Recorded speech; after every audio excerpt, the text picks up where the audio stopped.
Sejarah tercipta saat Indonesia berhasil menggelar dua balapan bergengsi, yakni Asian Talent Cup, ATP 2021 dan World Superbike, WSBK, di Mandalika International Street Circuit, akhir pekan kemarin. Carmelo Espeleta selaku CEO Dorna Sports memberikan apresiasi terhadap kesuksesan Indonesia menghelat balapan roda 2. Terlepas dari suksesnya gelaran tersebut, sirkuit Mandalika masih menyisakan banyak hal untuk diulas terkait beberapa detailnya, seperti 1.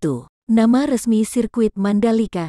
Sirkuit Mandalika memiliki nama resmi Pertamina Mandalika International Street Circuit.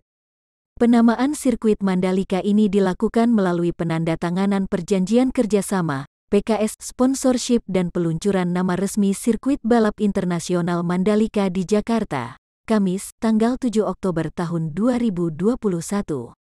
2. Ukuran sirkuit Mandalika. Mengutip dari situs resmi WSBK, Pertamina Mandalika International Street Circuit dirancang sepanjang 4,3 km atau 4.300 meter. Jumlah tikungan di sirkuit Mandalika mencapai 17, dengan 11 mengarah ke kanan dan 6 lainnya mengarah ke kiri. 3. Kapasitas sirkuit Mandalika. Sirkuit Mandalika dapat menampung 150.000 hingga 200.000 orang. Dalam masa pandemi COVID-19, pihak pengelola hanya menyediakan hingga 75.000 kursi di grandstand dan 138.000 area berdiri di sirkuit Mandalika. Namun karena dibangun di atas lahan hampir 100 hektar, ada banyak tempat terbuka. Sehingga ini dapat menjadi kesempatan untuk mendatangkan lebih banyak penonton di masa depan. 4. Sirkuit Mandalika dapat 3 rekor muri.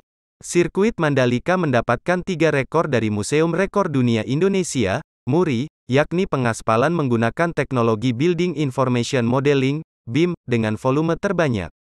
Kemudian, pembangunan sirkuit pertama standar Federation Internationale de Motorcyclisme, FIM, dan yang ketiga yaitu lintasan sirkuit tercepat. Namun kali ini, kami akan mencoba membahas beberapa hal mengenai sirkuit Mandalika berdasarkan sudut pandang teknis dan pengerjaannya. 1.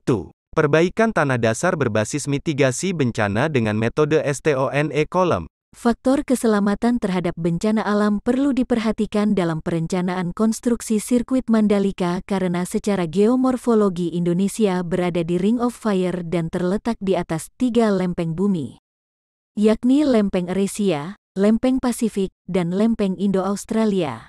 Pergerakan lempeng bumi dan aktivitas gunung berapi dapat memicu terjadinya bencana alam yang dapat membahayakan manusia dan bangunan di area kejadian.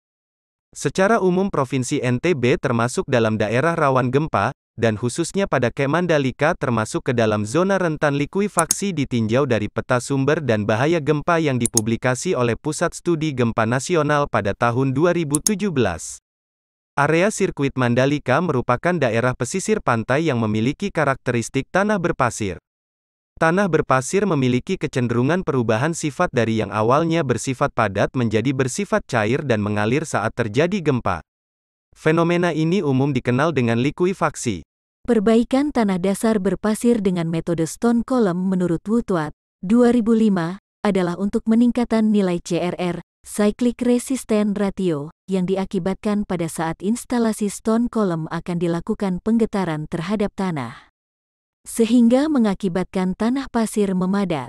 Saat terjadi gempa bumi, material Stone Column dapat meloloskan tekanan air pori berlebih karena sifat materialnya yang dapat meloloskan air.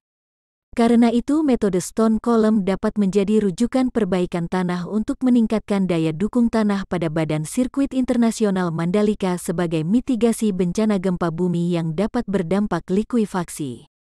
Desain Stone Column adalah berbentuk segitiga, triangular, dan berbentuk segi 4, square, dengan kedalaman 16 meter dengan jumlah total keseluruhan sebanyak 1.120 titik Stone Column. 2. Lapisan akhir aspal merupakan aspal terbaik di dunia. Lapisan aspal paling atas di lintasan itu dibuat dengan kualitas aspal terbaik, bahkan diklaim lebih baik dari aspal di sirkuit Sepang, Malaysia.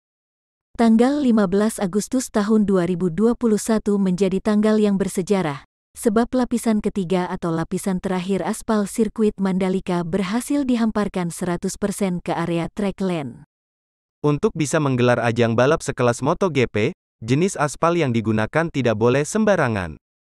PT Indonesia Tourism Development Corporation, PT ITDC, mendatangkan langsung aspal dari Inggris untuk memoles lapisan ketiga atau lapisan paling atas.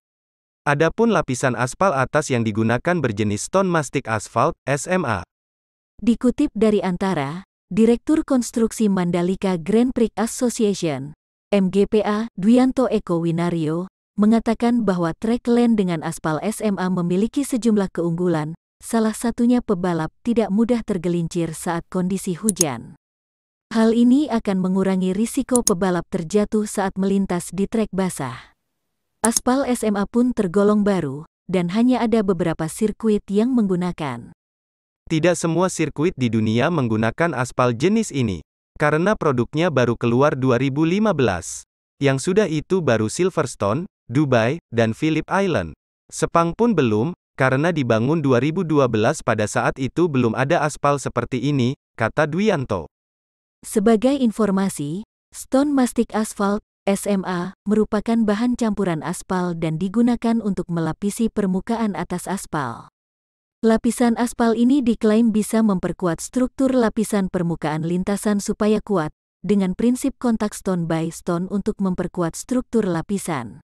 Total ada 3 lapis aspal di track lane sirkuit Mandalika, yang memiliki panjang 4.310 meter, 4,3 km, dengan 17 tikungan.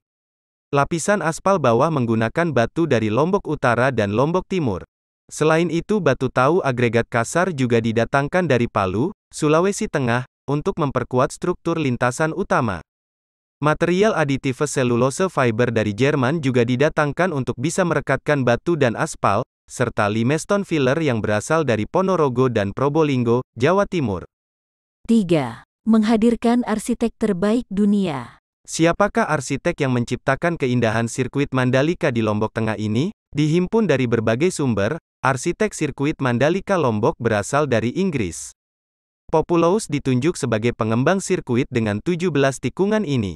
Kami percayakan kepada Populous, mereka sudah memiliki nama besar untuk membangun venue olahraga di seluruh dunia, jelas Direktur Indonesia Tourism Development Corporation, ITDC, Abdul Bar Mansur, Senin, tanggal 25 Februari tahun 2019 silam. Populous merupakan perusahaan yang sudah berpengalaman dan kerap menggelar acara internasional di bidang olahraga, salah satunya adalah membangun Stadion Wembley. Memiliki keindahan hasil arsitek Populous, kawasan Mandalika Lombok termasuk sirkuit merupakan salah satu dari 5 destinasi super prioritas dari Kementerian Pariwisata dan layak menjadi lokasi wisata olahraga atau sport tourism. Sebelumnya ITDC juga sempat dikabarkan menggandeng Vinci Construction yang merupakan investor asal Prancis untuk membangun sirkuit Mandalika Lombok.